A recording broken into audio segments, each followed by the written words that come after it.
noches, profesora Lizeth Joana. Espero te encuentres muy bien. A continuación, con mi compañera Carolina y mi compañerita Cristina, realizaremos el portafolio número 3, que corresponde a hacer un video donde expongamos los roles, el perfil, las funciones y el campo de acción de los trabajadores sociales. Los trabajadores sociales, como punto de partida, debemos identificar el trabajo social comunitario como una rama o como un desprendible del trabajo social. ¿Por qué? Porque esta palabra comunitaria es lo que engloba todo lo que hacemos los trabajadores sociales, que es enfocarnos en la comunidad, en los problemas de la comunidad y mirar las herramientas o las formas para poder combatir las problemáticas que en ella se emergen. Es decir, llegamos a una población y tenemos que identificar cómo vamos a realizar nuestro trabajo. Tenemos que saber que los trabajadores sociales se enfocan en dos campos, paradigmas muy importantes, los cuales se clasifican teoría y práctica. ¿Por qué estas dos palabras y por qué son tan esenciales en nuestra carrera?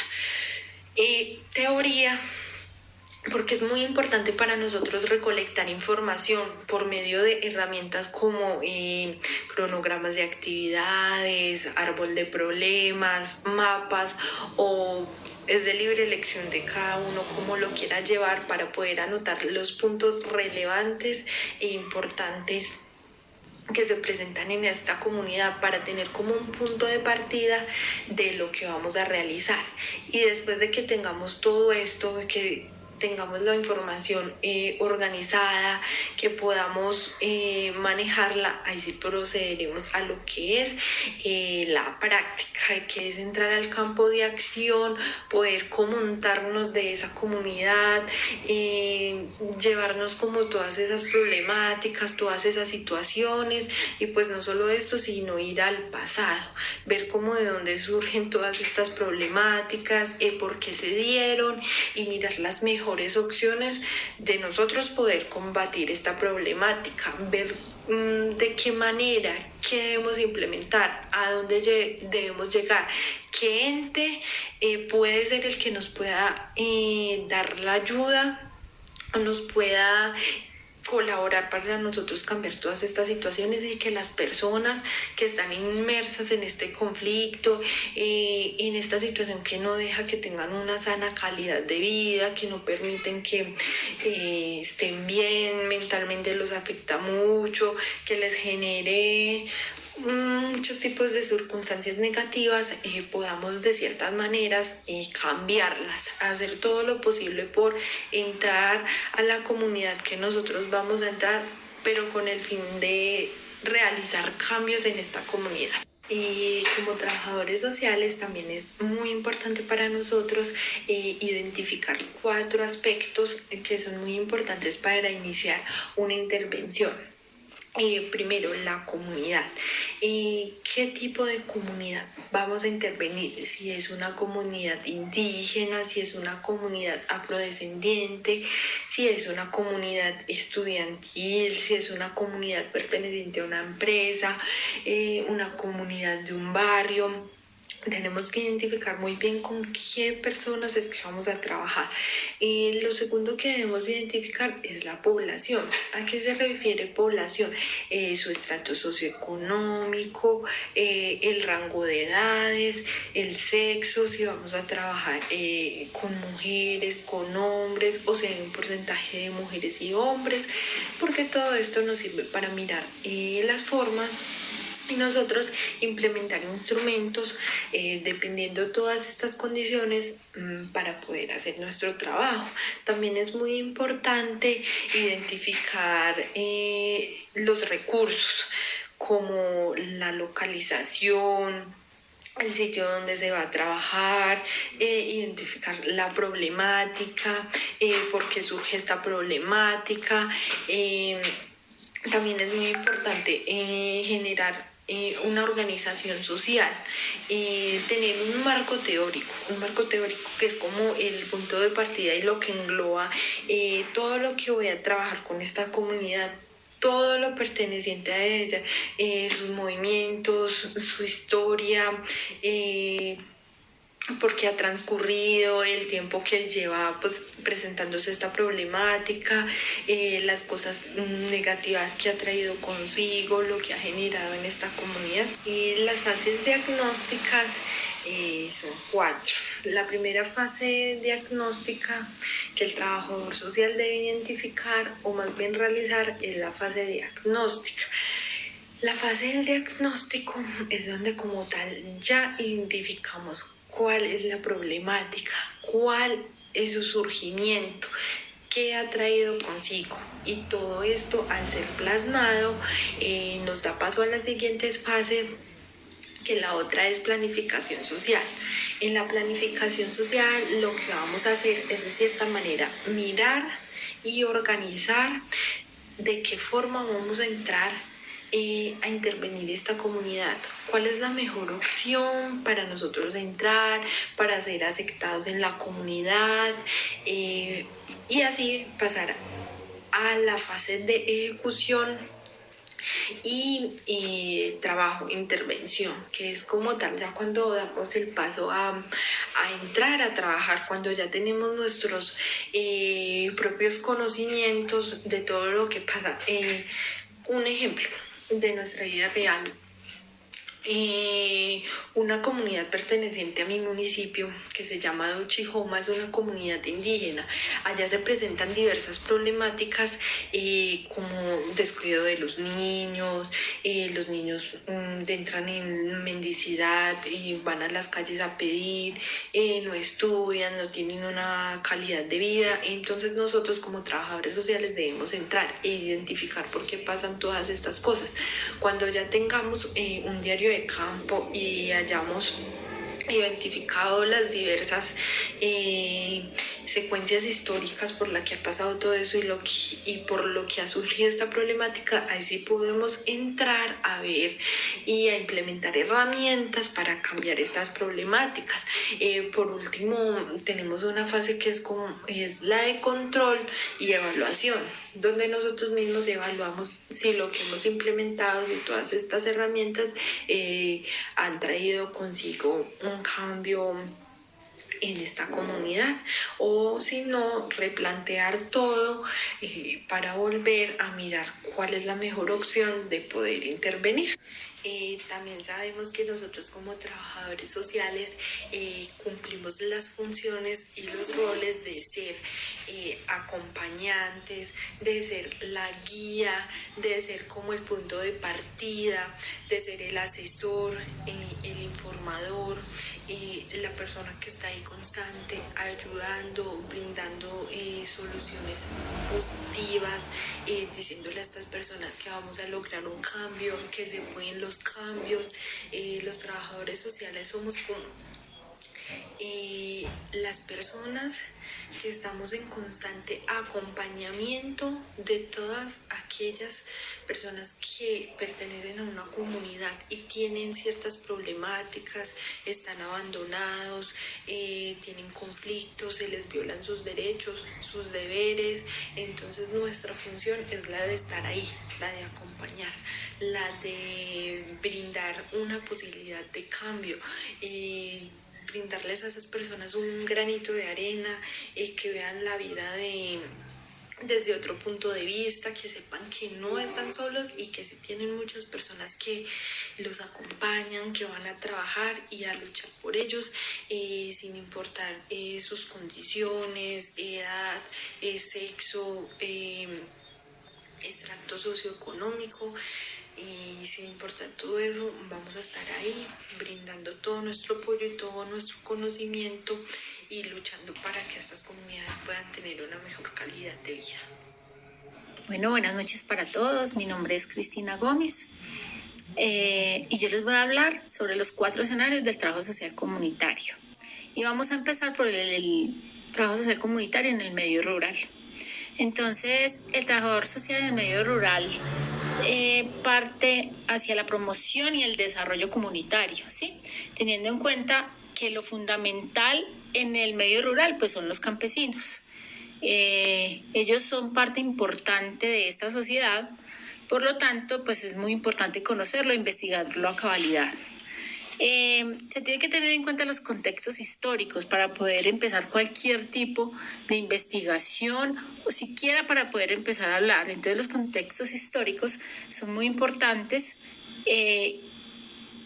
porque ellos nos dan herramientas para entender el concepto y para entender las formas de pensar y las formas de actuar de ellos, porque pues a lo largo de la historia han sido menospreciados y han sido tirados al olvido, y no solo aquí en Colombia, en todo el mundo. Para entrar a hablar de este medio rural se deben tener en cuenta varios factores, por ejemplo el económico, el social, el demográfico, o sea la ubicación, y el político, cuál ha sido la estructura o cómo se han organizado a lo largo de los años. Conocer estos aspectos nos va a dar la posibilidad de comprender cómo las acciones han posibilitado o cómo han influido o cómo han determinado el funcionamiento rural, teniendo en cuenta que cada una de estas influye en este funcionamiento. Uno de los aspectos más importantes a tener en cuenta es el económico, ¿sí? Es la estructura económica, pues porque debemos comprender que esta puede resultar de la integración de varios procesos, más que todo en el campo. Ustedes saben que puede incidir en la producción, en la tercerización del trabajo, también en aspectos emocionales, como el comportamiento, porque sabemos pues que los campesinos pues sin generalizar pues tienen comportamientos como de aislamiento. De pronto es porque nosotros los que vivimos en las capitales pues tendemos como a marginarlos porque son de campo, porque no saben, porque piensan diferente, y entonces eso hace que intervenga en absolutamente todas las rutinas que ellos tienen y que sus particularidades como individuos no las sepan interpretar muy bien, y pues de ahí es que radica muchas veces el aislamiento del campesino. Bueno, entonces fue como surgiendo la necesidad de atender a esta población, por todo lo que yo les decía antes, por todos los factores negativos que no permitían que como que esta población, sin que ahora sea pues la más desarrollada del mundo, pero como que la necesidad que tuviera como más participación, que fuera más aceptada, que fuera mirada con otros ojos, ¿cierto? Entonces, hasta hace relativamente poco, la actuación del trabajador social en este ámbito no era muy reconocida, porque pues aparte de que estaba trabajando con población, entre comillas, que no sabía, que era marginada, pues la función del trabajador social pues tampoco era tan reconocida. Entonces pues como que se juntaron unas de las dos sectores como más aislados y menos reconocidos que existían. Entonces en la parte rural, en la parte de campesinos, pues como que se creó la necesidad de fomentar nuevas comunidades, ¿sí? Las cuales fueran conformadas, fueran bien constituidas, se atendieran y se integraran a la parte social, ¿sí? Porque era problema netamente de integración, porque a pesar de tener muy claro que pues sin el campo nosotros no existimos, no lo asumíamos de tal manera, sino que creíamos que esa era la obligación de ellos, y todavía hay muchos sectores de la economía y de la sociedad que consideran eso. Entonces fue como en la década de los 70 que se empezó a considerar como esa participación, ¿sí? Esa participación y esa conjunción de los profesionales de la sociología y el trabajo social en medios pues municipales, pero que tuvieran que ver directamente con el campo. Y esto fue pues a nivel mundial que se creó como esta necesidad. Y entonces de ahí se destacaron sucesos como las primeras jornadas de servicios sociales. Dentro de ellas habían unas muy importantes pues que vamos a mencionar aquí, pues porque hicieron historia, cambiaron imaginarios. Entonces, por ejemplo, la primera que se realizó en Aragón donde se debatió la estructura básica de los servicios sociales, pero encaminadas al medio rural. Entonces eso tiene mucha connotación a nivel social. Otra que se celebraron en Extremadura, y en ella se discutieron las prestaciones básicas en el sistema público y de servicios sociales, también encaminados hacia el medio rural. Entonces empezaron a ver la necesidad de mantenerlos bien, ¿sí? Para que a nivel productivo pues fueran, su nivel productivo fuera mayor. Hubo otra que se celebró en Lugo, en Galicia, y en ella se analizó el impacto de las políticas sociales europeas en el medio rural. Entonces de ahí que viene que como esa necesidad de atención al medio rural, a nuestros campesinos, pues desafortunadamente no nació en sus primeras etapas aquí en Colombia, sino que viene del extranjero, pero pues que la adoptamos. Como les digo, pues nos falta muchísimo, porque pues la atención hacia los campesinos es mínima, pero pues de ahí empezamos como la etapa inicial de este proceso. Bueno, ahora vamos a hablar del trabajo social comunitario en el medio urbano. Entonces, hubo una revolución social y con el inicio de esta se empezaron a concentrar masivamente las personas en las ciudades. Con esa concentración tan masiva, pues empezaron a aparecer y a crecer las problemáticas que se venían enfrentando, pero pues se acentuaron más. Entonces ya al hacer esa transición de campo a la ciudad, al desplazarse, pues entonces las problemáticas sociales se hicieron más firmes y más peligrosas, y entonces de ahí nace la necesidad de que estas problemáticas sean investigadas. Entonces ahí es donde se hace la primera aparición desde la parte social y empiezan a surgir una serie de teorías, ¿sí? Entonces, por ejemplo, aparece la teoría de los circuitos o zonas concéntricas por parte de Burgess, exponiendo pues la zona 1 hasta la zona 4, en la que se clasifican las zonas comerciales, ¿sí? Como los bancos, como las áreas de centros comerciales, y pasando por las residencias, y luego los barrios, y por último se llega a la zona residencial de clase media y clase alta. Es allí donde vemos que se empiezan a dividir los que tenían más ingresos o los que tenían más posibilidad más adquisitiva y a los que la tenían menos. Entonces de ahí empezamos a ver las clases sociales. También aparece otra teoría, que es la teoría de los sectores. Entonces, como ustedes pueden ver, estas teorías en el medio urbano tienden a sectorizar, a dividir. Entonces, por eso es que en la actualidad, pues, considero que sean tantas problemáticas que de las fronteras invisibles y todo eso, pues porque venimos con una historia de los sectores, de entender que el pedacito que ocupo en mi barrio, en mi cuadra es mío, y entonces somos egoístas y empezamos a marginar a los demás. Y entonces, producto de esas desigualdades, pues empiezan a verse las problemáticas por las luchas entre las comunidades por el bien propio, ¿sí? Entonces a ellos no les importa o no nos importa el bien común, sino que vamos siempre por el bien propio, lo defendemos, y en este momento pues estamos viendo que lo defendemos hasta con sangre, o sea que ya no nos interesa pasar por encima del que sea para tener lo que nosotros queremos.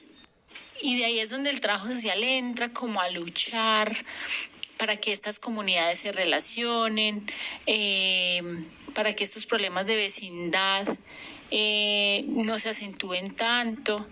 Entramos como a ser parte de una red de ayuda mutua, pero teniendo en cuenta factores que puedan influir en la comunidad, como el tiempo, la economía, el contexto geográfico, porque ustedes saben que también la ubicación de un barrio o de una comuna pues también interfiere mucho en las problemáticas.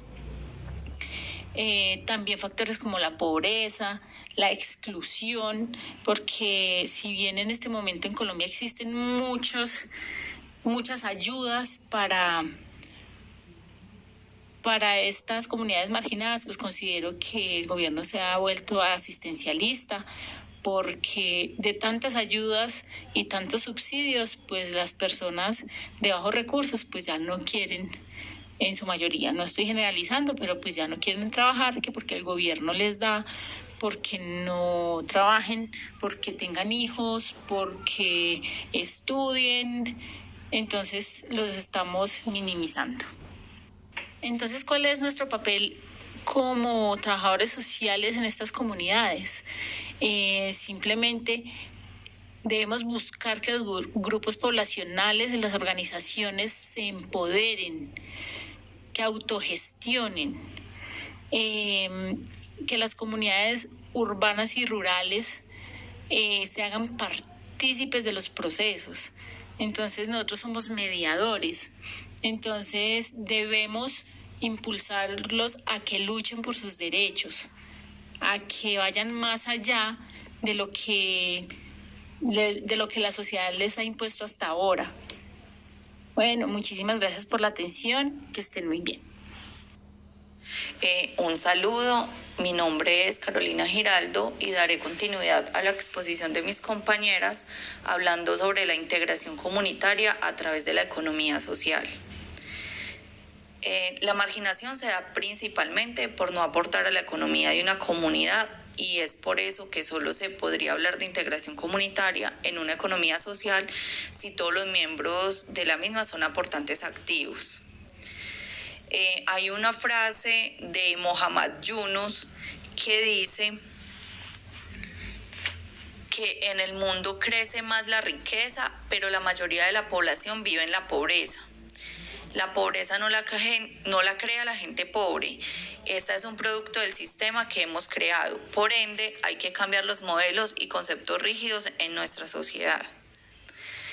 Entonces, como lo mencionamos anteriormente, se viven varios tipos de discriminación, ya sea por ser demasiado joven, por tener demasiada edad o por ser del sexo femenino, ya que en el desarrollo económico actual se enfoca en la máxima eficacia de productividad, causando estragos tanto ambientales como en el crecimiento de las brechas sociales.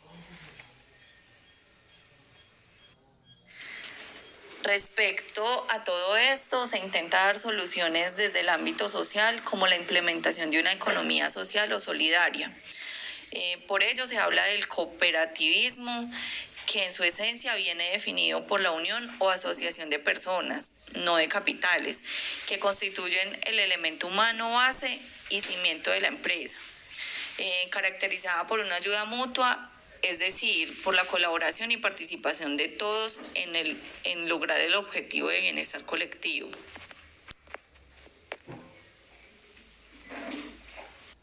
El cooperativismo es una emancipación del espíritu humano que lleva en sí una fuerza que le viene de su sentido dinámico. Este se sustenta en unos valores tales como la igualdad, la solidaridad, justicia y participación. Tiene también unos objetivos como creación de empleo, seguridad en el empleo, desarrollo humano y social, autonomía y autogobierno y progreso económico. Por último, también tiene unos principios rectores que son los siguientes: equilibrio entre mercado y cooperativa, orientación hacia el futuro, o sea, la investigación, autoevaluación organizativa, aperturas de nuevas experiencias y libertad de información. La finalidad de la cooperación es dar respuesta colectiva a las necesidades de un grupo o de un conjunto de personas. Esta humaniza y ennoblece el quehacer del hombre, rechazando la violencia y buscando el bienestar y calidad de vida. El cooperativismo se fundamenta en unos principios universales que son los pilares y las normas que configuran la organización y naturaleza cooperativa, siendo así desde los pioneros hasta hoy. Primero, el de las puertas abiertas o principios de adhesión libre. Nadie está obligado a ingresar, permanecer o darse de baja. Esto quiere decir que hay libertad para entrar o salir. 2. Control democrático. Un hombre, un voto. Este tiene participación real y efectiva por parte de los cooperativistas dentro de la organización, dentro del funcionamiento y la gestión de la cooperativa. Pueden participar en la toma de decisiones y en los resultados, ya sean estos positivos o negativos. Tercero, el fomento de la educación. Este constituye la regla de oro de la cooperación, que desde un principio está vista como un proceso y como un instrumento de socialización. Cuarto, el interés limitado al capital. Toda cooperativa, para empezar y funcionar, debe llevar a cabo los objetivos y la necesidad de capital. O sea que siempre, para empezar toda empresa, toda cooperativa, esta pues va a necesitar capital. Entonces, este se constituye con los aportes de todos los socios, por esto se llama capital social. Algunos socios pueden aportar más que otros, pero este pues no le dará derechos mayores sobre los otros, aunque se le remuneran con más interés, pero que este está limitado previamente y no puede ser superior al que se fijó desde el principio. Quinto, distribución de los excedentes. Al final de cada ejercicio económico, una vez pagados todos los gastos, se obtiene el excedente neto. Entonces de este se extraen los fondos obligatorios y el resto se reparte a cada uno, pero entonces se le presta a la cooperativa. Bueno, por último vamos a hablar sobre la comunidad como espacio de participación.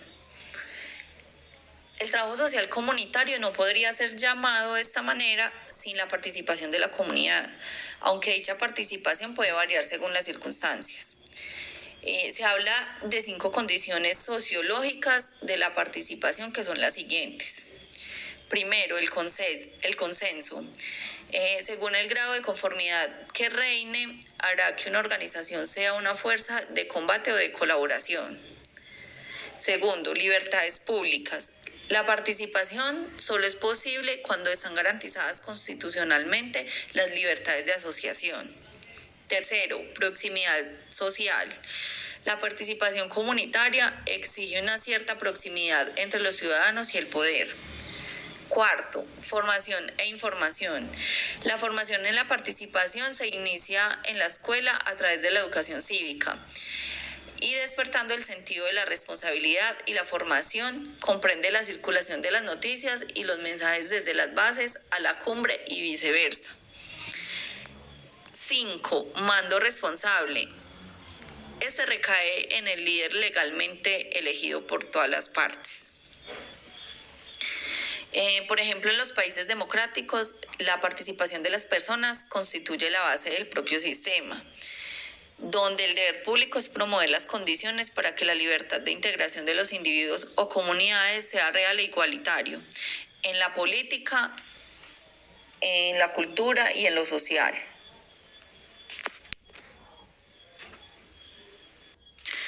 Desde el punto de vista taxonómico, se puede hablar de 2 tipos de niveles o de dimensiones de participación, que son la participación individual, que es cuando la persona decide colaborar en alguna actuación altruista en pro de una obra social por una motivación personal o voluntaria. Y por otro lado está la participación colectiva, que es cuando varias personas forman una asociación para integrarse en un proyecto común. Y ya para finalizar, citaremos a Giner de Grado, que plantea lo siguiente. Participación es toda acción individual o agrupativa que pretende estar presente y tomar parte sobre la marcha de los acontecimientos políticos o de la organización global de la sociedad, ya sea en el ámbito local o nacional, para influir en la elección y control de los gobernantes, en la actividad política o administrativa y, en definitiva, en las decisiones que se vayan a tomar mediante una serie de procedimientos legalmente reconocidos y aceptados por los propios gobernantes.